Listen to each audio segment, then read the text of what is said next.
skrytý dvor. Balóny svietia nad mestom cez dvor, no za dverami rastie tichý hlad. Keď dieťa slúži ako živý sklad, narcistický zdroj nie je lásky dar. Je to obďúbraný ako oltár. Keď dieťa chváli rodičovský jas, stráca pritom vlastný malý hlas. Dieťa sa učí čítať každý tón, či príde úsmev alebo ľadový trón. Keď musí tišiť dospelého hnev, v jeho tele tuhne nevinná krv. Deti nie sú zdroj ani stroj, čo má živiť dospelý boj. Ak láska stojí iba na východe, duša sa láme potichu v zákone.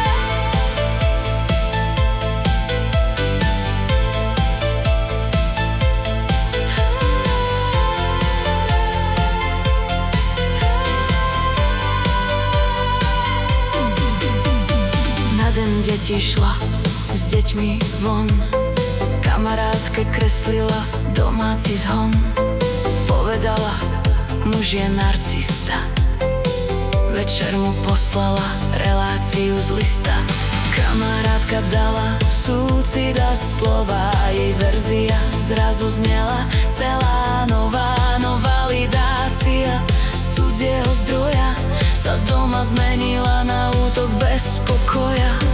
Muž počul krik a ponižujúci hlas, v byte mu mizol bezpečný čas. Keď mu bránila prejsť vlastným priestorom, utekal k susedom s vystrašeným odporom. Empatia nie je slepý rozsudok, má vidieť príbeh a jeho dôsledok. Keď jeden zdroj nahradí druhý zdroj, nevinní platia za cudzí boj. Deti nie sú štít ani stroj, ani publikum pre rodičov boj. Ak mama či otec kradne im čas, strácajú hranice pokoja aj hlas.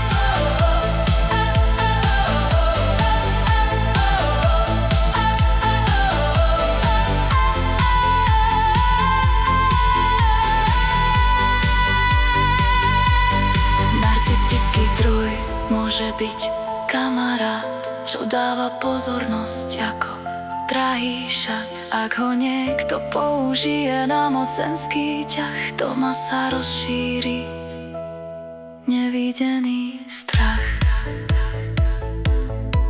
Dieťa si povie, moja vina, keď v dome rastie studená hlina.